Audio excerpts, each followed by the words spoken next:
Je veux vous parler du moment où j'ai compris que quelque chose clochait. Ce ne fut pas spectaculaire.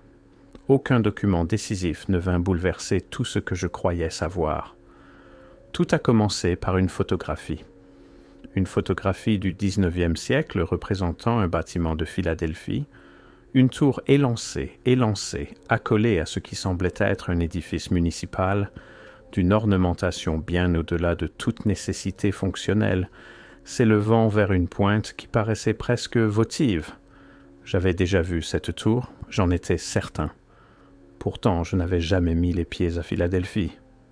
Il m'a fallu 3 jours pour me souvenir où je l'avais vue. Une reproduction sur carte postale. Paris. Un bâtiment différent, une rue différente, une décennie différente selon la légende, mais la même tour, les mêmes proportions, le même appareil de pierre s'élevant selon le même rythme méthodique, les mêmes fenêtres, étroites et en ogive, disposées à des intervalles qui semblaient me conçus non pas pour la lumière, mais pour autre chose, quelque chose que je n'arrivais pas encore à nommer. Je me suis dit que c'était une coïncidence.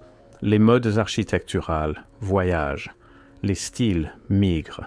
C'est ce que nous enseignent les historiens, et pendant longtemps, je les ai crus. Mais j'ai continué à tirer ce fil.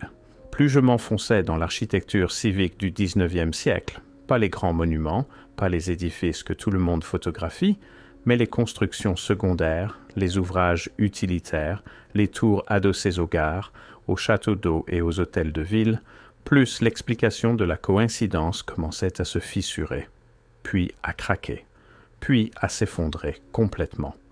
Ce que j'ai trouvé n'était pas une théorie complotiste, c'était un schéma, et les schémas, dans mon expérience, ne mentent pas.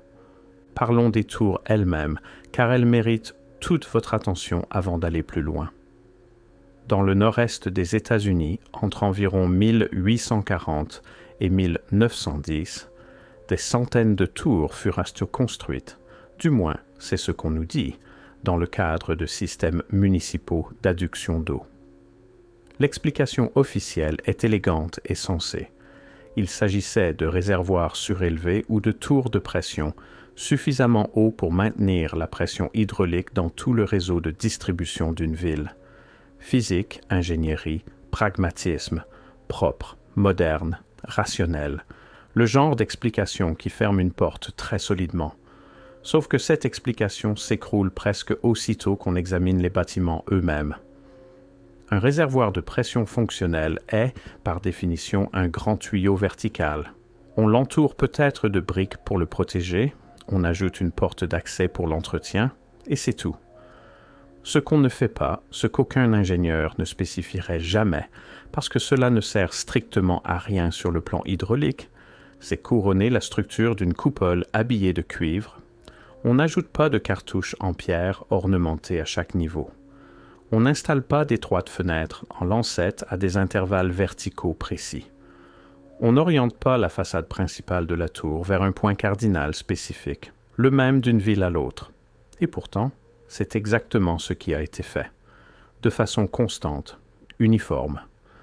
Dans des dizaines de villes américaines, avec des architectes différents, des entreprises de construction différentes, des décennies différentes, des municipalités différentes.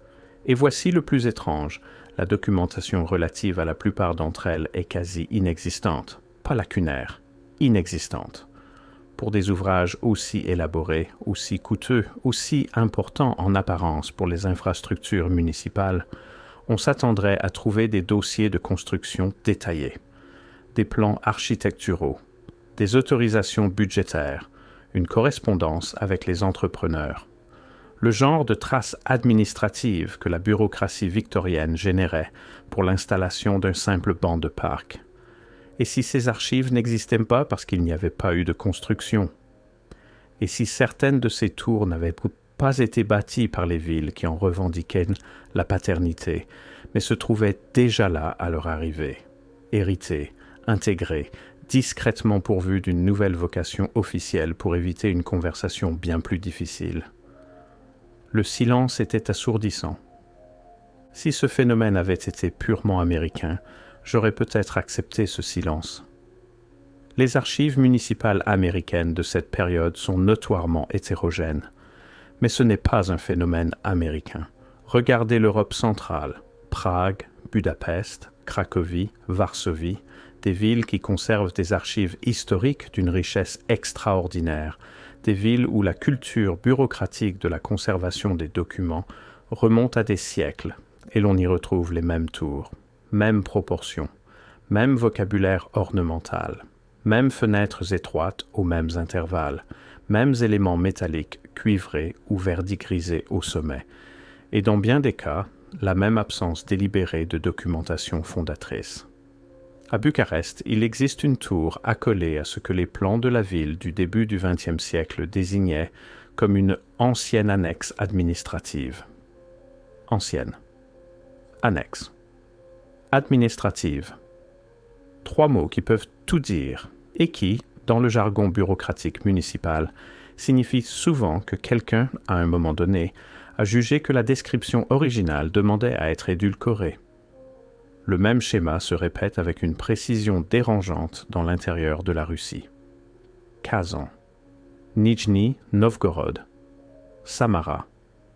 Des villes séparées par des centaines de kilomètres, développées sous des administrations régionales différentes, et pourtant des tours, les mêmes tours, s'élevant selon les mêmes rapports proportionnels aux bâtiments auxquels elles sont adossées, parfois attribuées à des architectes locaux dont aucune autre œuvre connue ne présente la moindre ressemblance stylistique, parfois attribuées à personne du tout. Cela soulève une question simple mais cruciale. Qui coordonnait ? Au XIXe siècle, avant que le télégraphe n'ait pleinement transformé les communications à longue distance, avant le téléphone, avant qu'il n'existe le moindre mécanisme de consultation architecturale en temps réel entre continents, comment une forme structurelle identique peut-elle apparaître à Philadelphie, Paris, Prague et Kazan dans la même fenêtre de 50 ans? Avec les mêmes éléments décoratifs, la même logique spatiale, la même orientation délibérée, on nous dit que c'était la mode, on nous dit que c'était l'influence des recueils de modèles architecturaux, ces volumes illustrés de gabarits de conception qui circulaient parmi les architectes praticiens au cours du XIXe siècle. Et oui, ces recueils existaient. Et oui, ils circulaient. J'en ai tenu quelques-uns entre les mains. Je les ai lus attentivement. Pas un seul ne contient ces tours. Si vous avez trouvé cette enquête utile jusqu'ici, restez avec moi, parce que ce qui suit est là où les preuves accumulées deviennent véritablement difficiles à balayer d'un revers de main. Les tours ne sont que le commencement. Voici un exercice que je vous invite à faire. Trouvez un plan détaillé d'une grande ville américaine ou européenne datant de 1860, puis trouvez le plan équivalent de 1920, puis de 1960, puis d'aujourd'hui. Regardez ce qui disparaît. Non pas les victimes évidentes de la rénovation urbaine, les quartiers de taudis, les anciens quartiers industriels, les infrastructures d'une ville pré-automobile cédant la place aux routes et aux parkings. Cette disparition-là est documentée, débattue, pleurée. Il existe des photographies des démolitions, des articles de journaux, des protestations communautaires conservées dans les archives historiques. Je parle de quelque chose de plus feutré, des structures qui apparaissent sur le plan de 1860, parfois sur celui de 1880, que l'on aperçoit à l'occasion en arrière-plan des premières scènes de rue photographiées, et qui, simplement, n'y sont plus. Sans acte de démolition, sans construction de remplacement, parfois sans même laisser de vide dans le tissu urbain où elles auraient dû se trouver, comme si les bâtiments environnants s'étaient discrètement resserrés pour combler l'absence. À Saint-Louis, j'ai croisé les données des cartes Sanborn d'assurance incendie, des relevés d'une précision extraordinaire, propriété par propriété, produits à des fins actuarielles, datant de 1876, 1895 et 1909. Entre le premier et le deuxième relevé, 14 structures désignées simplement comme tours, briques, usage inconnu, avaient disparu d'un seul quartier. 14, en moins de 20 ans, et le plan de 1895 ne marque pas leurs anciens emplacements, ne signale pas de démolition récente, n'explique pas la reconfiguration des parcelles qui occupent désormais cet espace. Usage inconnu. Cette désignation apparaît plus souvent qu'on ne pourrait s'y attendre dans les relevés urbains du XIXe siècle. Pas à château d'eau, ni beffroi, ni poste de guet contre l'incendie. Usage inconnu. Comme si les géomètres, des professionnels dont le métier entier consistait à catégoriser les structures urbaines, avaient regardé ces bâtiments et ne pouvaient réellement pas déterminer à quoi ils servaient. Ou peut-être avaient-ils choisi de ne pas consigner ce qu'ils soupçonnaient. Je veux être prudent ici. Je ne prétends pas savoir ce qui est arrivé à ces 14 tours. Je demande pourquoi leur disparition n'a laissé aucune trace dans une ville, à une époque, dans une culture de conservation des archives, qui documentait pratiquement tout le reste. Les archives photographiques sont déjà troublantes en elles-mêmes. Le silence des archives qui les accompagne est plus difficile encore à expliquer.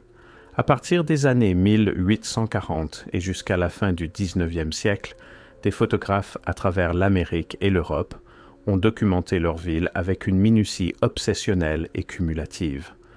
Ces images se trouvent dans les grandes collections d'archives du monde entier. Elles sont reproduites dans les manuels d'histoire.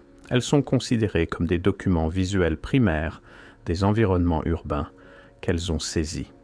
Et dans l'arrière-plan de dizaines d'entre elles, non pas les sujets centraux, non pas les monuments architecturaux que les photographes avaient pour mission d'immortaliser, mais dans ce détail de second et d'arrière-plan que l'appareil capture automatiquement, de la même façon qu'un objectif enregistre simplement ce qui se trouve devant lui, il y a des tours, les mêmes tours. J'ai passé plusieurs mois à cataloguer les détails architecturaux d'arrière-plan dans des fonds photographiques américains et européens de cette période. C'est devenu, je l'admets, une obsession. Et ce qui est ressorti de ce catalogue était une image des villes américaines et européennes du milieu et de la fin du XIXe siècle qui diffère substantiellement de ce qu'on nous montre habituellement dans les livres d'histoire. Plus dense en certains types de structures verticales, plus uniformément parsemé de ce qui ressemble à des tours conçues à dessein, disposées à des intervalles qui suggèrent, et je choisis ce mot délibérément, une forme de planification spatiale. Une logique d'implantation qui n'est pas aléatoire, pas purement esthétique, et qui ne correspond pas nettement aux besoins infrastructurels connus de ces villes. Et puis, dans les photographies prises après environ 1895, elles commencent à disparaître. Les arrière-plans se simplifient, les tours s'éclaircissent. Dans la photographie de rue des années 1910, l'horizon ressemble davantage à ce que nous connaissons aujourd'hui. Églises, usines, coupoles civiques. Le profil particulier de ces structures, qui étaient apparues avec tant de constance pendant si longtemps, cesse tout simplement d'apparaître. Aucun changement dans les pratiques photographiques n'explique cela. Les photographes n'ont pas modifié leur approche. À la différence des peintres, ils n'avaient pas d'approche à modifier. Un appareil photo enregistre ce qui se dresse devant lui. Ce qui a changé, ce n'était donc pas les photographies. Ce qui a changé, c'était les villes. C'est ici que les preuves physiques deviennent impossibles à ignorer. Et c'est ici que, je l'avoue, les explications conventionnelles que j'avais tenté de maintenir ont commencé à me paraître véritablement intenables. Dans des villes du Midwest américain, Chicago, Cincinnati, Indianapolis, des villes qui, selon tous les récits historiques classiques, n'étaient même guère que de petits établissements avant les années 1820 à 1830, des chantiers de construction modernes ont à plusieurs reprises mis au jour des fondations qui ne cadrent pas avec le récit officiel. Pas lors de chaque excavation, et je tiens à être précis sur ce point. Je ne prétends pas que chaque coup de pelle dans le Midwest bute sur des mystères enfouis. Mais il existe un schéma documenté de découverte de fondations, signalé dans des journaux locaux, dans des rapports internes d'entreprises de construction, parfois dans des publications d'archéologie académique, de fondations en pierre présentant des techniques de construction et un vieillissement des matériaux incompatibles avec les modes de construction de la période de colonisation américaine. Des fondations en pierre de taille, assemblées à sec, selon des méthodes associées à des traditions de construction bien plus anciennes, européennes ou précolombiennes, retrouvées sous des structures que les archives historiques présentent comme les premières constructions de ces parcelles. À Indianapolis, la construction d'un immeuble de bureaux en centre-ville dans les années 1960 a apparemment mis au jour une fondation circulaire en pierre d'environ 12 mètres de diamètre, à une profondeur suggérant qu'elle précédait les dépôts de sol environnants par une marge significative. Le rapport d'excavation que j'ai obtenu via une demande FOIA auprès du service des archives historiques de la ville, après qu'on m'eut affirmé à 2 reprises qu'un tel rapport n'existait pas, décrivait la fondation comme anomale et recommandait une étude archéologique complémentaire. Il n'existe aucune trace d'une telle étude. Le bâtiment a été construit dans les délais prévus. Anomale. Usage inconnu. Ancienne annexe administrative. Le vocabulaire est toujours mesuré. Le vocabulaire ferme toujours des portes. Cela soulève une question que les preuves ne cessent de ramener à la surface. Certaines de ces tours ont-elles été construites non pas au XIXe siècle, mais bien avant?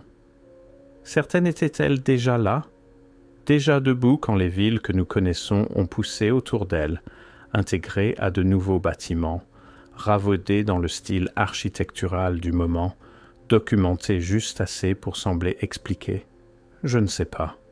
Je veux être honnête avec vous. Je ne sais pas. Mais la question ne me lâche pas. Je voudrais revenir sur la question de l'orientation, car je l'ai mentionnée 2 fois déjà sans lui accorder l'attention qu'elle mérite. En 2019, un chercheur que j'appellerai M, qui a demandé à ne pas être identifié professionnellement en raison de l'accueil que ce type de questionnement tend à recevoir dans les milieux académiques, a réalisé un relevé des tours civiques du XIXe siècle encore en place dans le nord-est des États-Unis. 43 structures dans 11 villes. Pour chacune d'elles, monsieur a consigné l'orientation de la façade principale, le côté présentant l'ornementation la plus élaborée, les fenêtres les plus grandes, le point d'entrée formel, le cas échéant. Sur les 43 tours, 31 avaient leur façade principale orientée à moins de 5 degrés de l'est vrai, non pas l'est magnétique, mais l'est astronomique, la direction du lever de soleil à l'équinoxe. Dans un échantillon aléatoire de structures civiques, on s'attendrait à ce qu'environ 1 sur 8 soit orientée à moins de 5 degrés de n'importe quel point cardinal donné. Statistiquement, 5 ou 6 de ces 43 tours devraient faire face à l'est. 31, ce n'est pas une anomalie statistique. 31, c'est un cahier des charges. Et que trouve-t-on lorsqu'on consulte les anciennes cartes célestes, lorsqu'on trace les lignes de visée depuis ces fenêtres de tours vers le ciel, selon les angles qu'implique leur disposition? Je veux avancer prudemment ici, car c'est là que les preuves deviennent plus suggestives que concrètes. Mais certaines fenêtres de certaines tours, positionnées à des hauteurs et selon des angles qui ne servent aucune fonction évidente d'éclairage ou de ventilation, s'alignent avec des caractéristiques astronomiques, position d'étoiles, événements solaires, cycles lunaires, d'une manière qui semble délibérée, d'une manière qui semble cohérente, tour après tour, ville après ville. Ces structures étaient-elles des instruments d'observation, des récepteurs de quelque chose orientés vers une source que nous ne reconnaissons plus, autre chose entièrement, quelque chose pour laquelle nous n'avons actuellement pas de catégorie? Je ne sais vraiment pas. Mais les preuves suggèrent quelque chose de bien plus vaste que des châteaux d'eau municipaux. Parlons de ce qui s'est passé entre environ 1890 et 1940. Car voici ce que le dossier accumulé, constitué à partir de sources qui n'ont jamais été destinées à être rassemblées, semble montrer: la suppression systématique, étendue et étonnamment méthodique d'une catégorie spécifique de structures dans les villes des États-Unis, d'Europe et d'une partie de l'Amérique du Sud et de l'Australie. Non pas une obsolescence architecturale progressive, non pas l'attrition naturelle de bâtiments vieillissants dans des villes en expansion. Quelque chose qui ressemble, plus on creuse, moins à du développement urbain qu'à un programme. À Cincinnati, entre 1895 et 1915, les permis de démolition municipaux, recoupés avec les cartes Sanborn que j'ai mentionnées plus tôt, présentent un regroupement curieux. Les permis de démolition de structures hautes, ornementées et non ecclésiastiques se concentrent dans une fenêtre resserrée entre 1900 et 1908. Pas répartis sur le cycle de vie naturel du développement urbain, regroupés. Comme si une décision avait été prise, mise en œuvre et menée à terme. À Buenos Aires, qui a connu une grande poussée de modernisation urbaine dans les années 1890 sous une administration municipale spécifique, le dossier architectural révèle un schéma similaire. Des structures plus anciennes, des structures qui apparaissent dans des documents de relevés antérieurs à 1880 et dans les premières archives photographiques, sont remplacées par de nouveaux édifices civiques de style Beaux-Arts, dans un laps de temps remarquablement court. Le récit officiel attribue cela à un élan de modernisation, à un désir de faire de Buenos Aires une ville aussi sophistiquée que Paris. Et c'est peut-être tout ce que c'était. Mais les structures qui ont été rasées, celles que l'on ne distingue qu'en scrutant attentivement de vieilles photographies, ont un profil familier. Le même profil, les mêmes tours. À Sydney, Melbourne et au Cap, des villes sur des continents entièrement différents, administrées par des gouvernements coloniaux entièrement différents, sans lien institutionnel entre elles ni avec Buenos Aires ou Cincinnati, le même resserrement de l'activité de démolition apparaît dans les archives au cours de la même fenêtre d'une vingtaine d'années. C'est ce que j'entends par le problème de la coordination, parce que la question n'est pas seulement qui a bâti ces tours. La question, celle que, une fois qu'on l'a vue, on ne peut plus cesser de voir, est la suivante. Qui a décidé de toutes les abattre? Quelle conversation a eu lieu, dans quelle salle, entre quelles parties, pour aboutir à ce que des villes sur 6 continents suppriment discrètement la même catégorie de structures dans la même fenêtre historique, sans débat public, sans couverture journalistique significative, sans le genre de controverse civique que la démolition de grands monuments urbains suscite presque toujours? On ne nous le dit pas. Il n'existe aucune trace de cette conversation. Et cette absence, non pas les tours elles-mêmes, mais le silence autour de leur disparition, est peut-être la chose la plus dérangeante que j'ai rencontrée au cours de mes années à essayer de comprendre ce que ces structures étaient réellement. Je voudrais m'arrêter un moment sur quelque chose d'inconfortable. Les civilisations humaines oublient. Ce n'est pas controversé. Nous perdons des savoirs régulièrement, par catastrophe, par extinction des traditions, par la simple entropie de l'information à travers les générations.